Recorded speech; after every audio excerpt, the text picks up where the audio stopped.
तीन समाकलन लिमिट है 0 से 1 तक साइन इनवर्स 2x बटे 1 धन x पर dx का मान प्रतिस्थापन का उपयोग करते हुए ज्ञात कीजिए। तो हमें इसमें इसका मान प्रतिस्थापन विधि का उपयोग करके ज्ञात करना है। तो i बराबर समाकलन लिमिट है 0 से 1 तक साइन इनवर्स 2x बटे 1 धन x वर्ग यहाँ पर dx। तो हमें इसमें प्रतिस्थापन विधि का उपयोग करना है, इसीलिए हम यहाँ पर x को कुछ मानेंगे। यहाँ पर साइन इनवर्स है तो हम यहाँ पर x को ऐसा कुछ मानना है जिससे यहाँ पर ये साइन के रूप में आ जाए।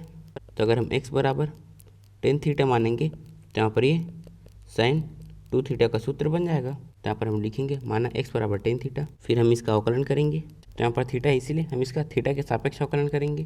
तो यहाँ पर आ जाएगा dx बाई डी थीटा बराबर वो हो जाएगा सेक स्क्वायर थीटा, फिर हम इसे इस तरफ ले जाएंगे।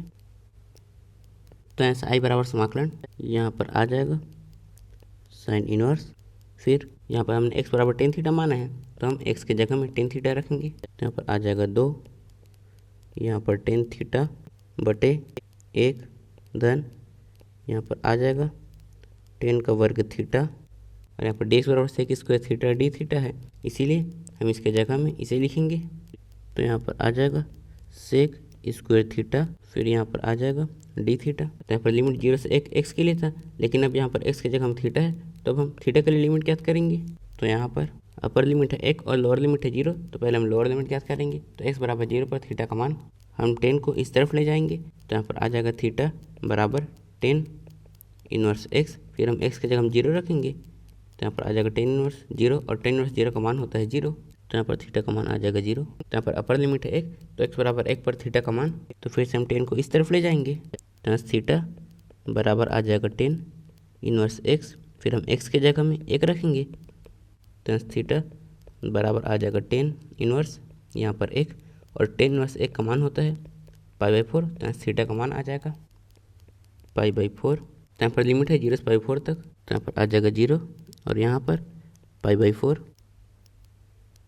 तो यहाँ से i बराबर समाकलन लिमिट है 0 से पाई 4 तक साइन इनवर्स, तो साइन 2 थीटा बराबर होता है 2 टेन थीटा बटे 1 प्लस 10 स्क्वायर थीटा। तो हम इसके जगह में इसे लिखेंगे। तो यहाँ पर आ जाएगा साइन 2 थीटा, फिर यहाँ पर सेक स्क्वायर थीटा, और यहाँ पर डी थीटा।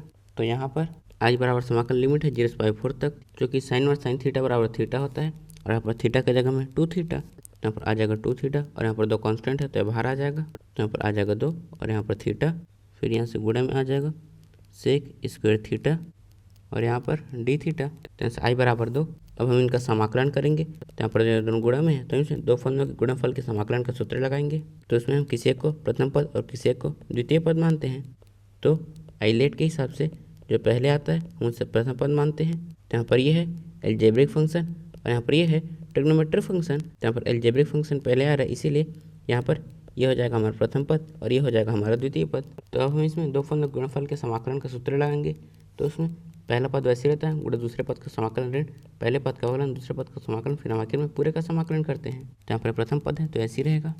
तो यहाँ पर आ जाएगा थीटा, फिर हम इसका समाकलन करेंगे। तो यहाँ पर आ जाएगा टेन थीटा ऋण समाकलन, इसका अवकलन करेंगे। तो यहाँ पर 1, फिर इसका समाकलन करेंगे। तो यहाँ पर आ जाएगा टेन थीटा, फिर यहाँ पर आ जाएगा डी थीटा, लिमिट है 0 से पाई बाई 4 तक। तो यहाँ पर ये ऐसे रहेगा। तो यहाँ पर आ जाएगा i बराबर 2 थीटा गुणा टेन थीटा ऋण, हम इसका इसमें गुणा करेंगे। तो यहाँ पर आ जाएगा टेन थीटा, फिर हम टेन थीटा का समाकलन करेंगे। तो यहाँ पर आ जाएगा लॉग मॉडुलस, यहाँ पर आ जाएगा सेक थीटा, फिर यहाँ पर लिमिट है 0 से पाई बाई 4 तक। तो यहाँ से i बराबर 2। अब हम इसमें upper limit minus lower limit का सूत्र लगाएंगे। तो यहाँ पर अपर लिमिट है पाई 4, तो हम थीटा की जगह में पाई 4 रखेंगे। तो यहाँ पर आ जाएगा पाई बाई 4, और यहाँ पर भी आ जाएगा पाई बाई 4, और 10 पाई 4 का मान होता है 1। तो यहाँ पर आ जाएगा पाई बाई 4 गुणा में 1, फिर हम 1 का पाई 4 में गुणा करेंगे।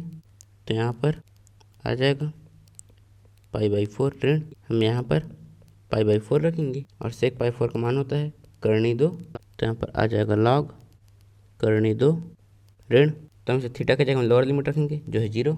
तो हम यहाँ पर 0 रखेंगे तो 10 0 का मान 0 होता है, और यहाँ पर ये 0 ही है तो 0 का 0 में गुणा होगा तो यहाँ पर पूरे 0 हो जाएगा। फिर हम यहाँ पर 0 रखेंगे तो सेक 0 का मान होता है 1, तो यहाँ पर आ जाएगा लॉग 1, और लॉग 1 का मान भी 0 ही होता है, तो यहाँ पर ये पूरा 0 हो जाएगा। तो यहाँ पर आ जाएगा 0, तो हम इसमें 0 घटाएंगे तो हमें वापस यही मिल जाएगा। फिर हम 2 का इसमें गुणा करेंगे तो पहले 2 का इसमें गुणा होगा तो इससे ये कट जाएगा तो यहाँ बचेगा 2, यहाँ पर बचेगा π/2। तो यहाँ से i बराबर यहाँ पर आ जाएगा π/2 ऋण हम 2 का इसमें गुणा करेंगे तो यहाँ पर आ जाएगा 2, यहाँ पर आ जाएगा log करनी 2। तो यहाँ से i बराबर π/2 ऋण, चूँकि log m की घात n बराबर n log m होता है, मतलब यहाँ पर जो घात में रहता है उसे log के सामने में लिखते हैं। इसी तरह से जो भी log के सामने में रहता है हम उसे m की घात में लिख सकते हैं। तो यहाँ पर log के सामने में है 2 तो हम 2 को करनी 2 के घात में ले जाएंगे तो यहाँ पर आ जाएगा log, फिर यहाँ पर करनी 2 का वर्ग। तो यहाँ से i बराबर यहाँ पर आ जाएगा π/2 ऋण, हम करनी 2 का वर्ग करेंगे तो करनी हट जाएगा तो यहाँ पर आ जाएगा log 2। तो यहाँ पर हमारा उत्तर है i बराबर π/2 ऋण log 2।